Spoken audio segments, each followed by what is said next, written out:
Hello friends, welcome to Sai Kiruba's kitchen. இன்றைக்கி நம்ம வீட்டில் இருக்க சிம்பிளான இன்க்ரீடியன்ஸை வச்சு ரொம்பவே குயிக்காக ரொம்பவே டேஸ்ட்டான சத்தான கேரட் பர்ஃபி ரெசிபி தான் பார்க்க போகிறோம். சரி வாங்க வீடியோவுக்கு போகலாம். இந்த கேரட் பர்ஃபி பண்ணுறதுக்கு ஃபஸ்ட்டு இந்த ட்ரேவை ரெடி பண்ணிக்கலாம். இந்த மாதிரி ஒரு அலுமினியம் ட்ரேயில் கொஞ்சம் போல் நெய் விட்டு ஒரு ப்ரெஷ்ஷை வச்சு நல்லா சுற்றி க்ரீஸ் பண்ணி விட்டுருவோம். இப்போ அப்படியே இருக்கட்டும். ஒரு ஃப்ரையிங் பேனை சூடு பண்ணி அதில் 3 ஸ்பூன் நெய் விட்டுட்டு இதில் தேவையான அளவு வெள்ளரி விதை சேர்த்து இதை 1 நிமிஷத்துக்கு அந்த நெய்யில் நம்ம வதக்கி எடுத்துக்கலாம். ரொம்ப பொரிச்சு எடுக்க வேண்டாம். அது எல்லாம் படபடன் பொரிஞ்சு வெளியெல்லாம் வந்துடும். இந்த அளவுக்கு அது ஃப்ரை ஆனால் போதும். இப்போ தனியாக இதை ஒரு பிளேட்டில் எடுத்து வச்சுருவோம். இப்போ இதே நெய்யில் திரும்பவும் ஒரு 2 ஸ்பூன் நெய் விட்டுட்டு இதில் 3 கப்பு துருவின கேரட் சேர்த்து நல்லா அந்த கேரட்டில் துளி கூட தண்ணி இல்லாமல் நல்லா வதக்கி எடுத்துக்கலாம். இதை நம்ம கொரகொரப்பாக மிக்ஸி ஜாரில் சேர்த்து அரைச்சி தான் எடுக்க போகிறோம்.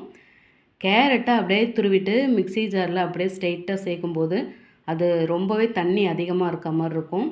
வதக்கி எடுக்கவும் ரொம்ப டைம் ஆகும். இந்த மாதிரி வதக்கி எடுத்து பண்ணும்போது இந்த பர்ஃபியும் கொஞ்சம் ட்ரையாக இருக்கும். நமக்கு அதை செய்து முடிக்கவும் ரொம்ப டைம் எடுக்காது.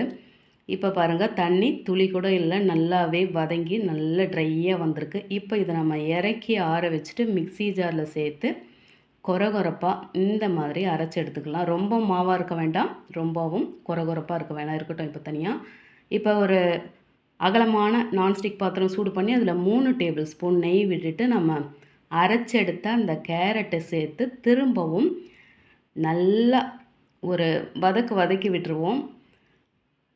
எந்த அளவுக்கு கேரட்டு வதக்குறோமோ அந்த அளவுக்கு டேஸ்ட்டு நல்லா வதக்கியாச்சு. இப்போ இதில் நல்ல ஃபுல் க்ரீம் பால் 2 கப்பு சேர்த்துருவோம்.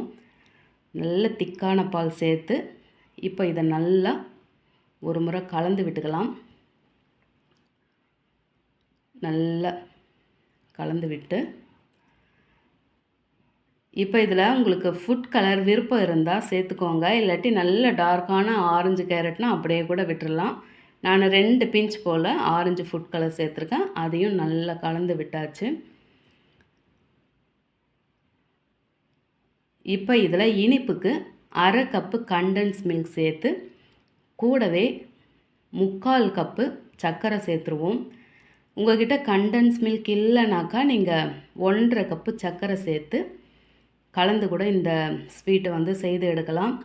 நல்ல அந்த சர்க்கரை கரையணும், இந்த கண்டன்ஸ் மில்க்கும் நல்லா வற்றி சுருண்டு வரணும். இந்த அளவுக்கு நல்லா கலந்து விட்டுக்கிட்டே இருக்கணும்.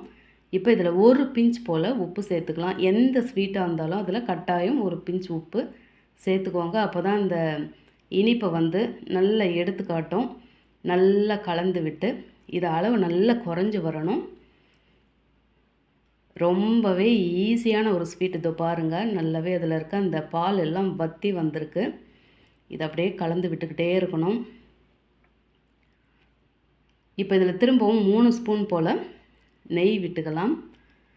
இது கூடவே நம்ம வறுத்து எடுத்த இந்த வெள்ளரி விதையும் இப்போயே சேர்த்துருவோம். உங்களுக்கு முந்திரி பருப்புலாம் சேர்க்கணுன்னாலும் இதில் சேர்த்துக்கலாம். நல்லா வதங்கி வரட்டும். இது நல்லா வதங்கி அதை எடுத்து போட்டோம்னாக்கா அது விழறதுக்கு டைம் எடுக்கணும். அதுதான் பதம். இது பாருங்கள், கொஞ்சம் லிக்விடாக தான் இருக்குது. இதை திரும்பவும் கொஞ்சம் வதக்கி விட்டுக்கலாம். நல்லா சுற்றி எல்லாம் கலந்து நல்லா வதக்கி விட்டுருவோம். இது பாருங்கள், சுருண்டு வந்தாச்சு. இதில் இன்றைக்கி நான் ஏலக்காய் தூளுக்கு பதிலாக ரோஸ் எசன்ஸ் ஒரு 2 ட்ராப்ஸ் போல் சேர்த்துருக்கேன். ரொம்பவே நல்லாயிருக்கும். உங்களுக்கு விருப்பம் இருந்தால் சேர்த்துக்கோங்க, இல்லைனாலும் ஏலக்காய் தூளே சேர்த்துருங்க. இப்போ எல்லாம் மிக்ஸ் பண்ணிவிட்டு நம்ம ரெடி பண்ணி வச்சுருக்க அந்த ட்ரேயில் சேர்த்து இதை நல்லா அழகாக ஒரே திக்னஸில் இருக்க மாதிரி அதை அப்படியே டேப் பண்ணி விட்டுக்கலாம். நல்ல ஒரு ஃப்ளாட்டான ஜல்லிக்கரண்டி வச்சு இந்த மாதிரி அழுத்தி விட்டுருவோம்.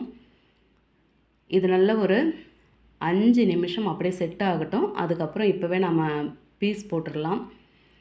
நம்ம அரைச்சி எடுக்கிறதுல ஒரு அட்வான்டேஜ் பார்த்திங்கனாக்கா, இந்த மாதிரி பீஸ் போடுறது ரொம்பவே ஈஸியாக வரும். நம்ம அப்படியே துருவிட்டு ஸ்ட்ரெயிட்டாக நம்ம வேக வச்சு பண்ணும்போது இந்த பீசஸ் அவ்வளோ கரெக்டாக வராது, அன்ஈவனாக இருக்கும். அதனால தான் அரைச்சி எடுக்கிறோம். இப்போ பீஸ் போட்டாச்சு. இதுக்கு மேலே அவங்கவுங்க விருப்பத்துக்கு ட்ரை நட்ஸு, ட்ரை ஃப்ரூட்ஸு இப்படி ஏதாவது வச்சுக்கலாம். இது வந்து நான் ஸ்லைஸ் பண்ணி வச்சுருக்கேன் பிஸ்தாவும் பாதாமும் இதில் ஒன்று அப்படியே மேலே வச்சு லைட்டாக அழுத்தி விட்டுருவோம். ஏன்னா எடுக்கும் போதே அந்த நட்ஸ் எல்லாம் விழுந்துடும். மேலே இதெல்லாம் வச்சு அதை லைட்டாக ஒரு ப்ரெஸ் பண்ணி விட்டுக்கலாம். இப்போ இதை ஒரு 3/4 மணி நேரம் அப்படி இல்லாட்டி ஒரு 1 ஹவர் போல் அப்படியே டிஸ்டர்ப் பண்ணாமல் விட்டுறலாம். அதுக்கப்புறம் அப்படியே செட் ஆகிடும். எடுத்து இந்த மாதிரி பிளேட்டில் அழகாக அரேஞ்ச் பண்ணிக்கலாம். இதை நான் தனியாக எடுத்து காட்டுறேன் பாருங்கள். அவ்வளோ சாஃப்டாக இருக்குது. வாயில் போட்டால் அப்படி கரையுது. எப்போவுமே நம்ம கேரட்னால் வீட்டில் பொரியல் பண்ணுவோம், இல்லாட்டி குருமாலாம் சேர்ப்போம், இல்லாட்டி வெஜிடபிள் பிரியாணி இப்படி செய்வோம். ஆனால் இந்த மாதிரி ஒரு குயிக்காக பண்ணக்கூடிய டேஸ்டியான ஹெல்த்தியான இந்த ஸ்வீட்டை நீங்களும் செய்து வீட்டில் பசங்களுக்கு கொடுங்க, நீங்களும் சாப்பிடுங்க. சாப்பிட்டு எப்படி இருந்ததுன்னு கமெண்ட்டில் சொல்லுங்கள். ரெசிபி பிடிச்சிருந்தால் லைக் பண்ணி அப்படியே நம்ம சேனலை சப்ஸ்கிரைப் பண்ணி பக்கத்தில் பெல் ஐக்கான் அழுத்தி அதில் ஆலையும் டிக் பண்ணிக்கோங்க. தேங்க்ஸ் ஃபார் வாட்சிங்.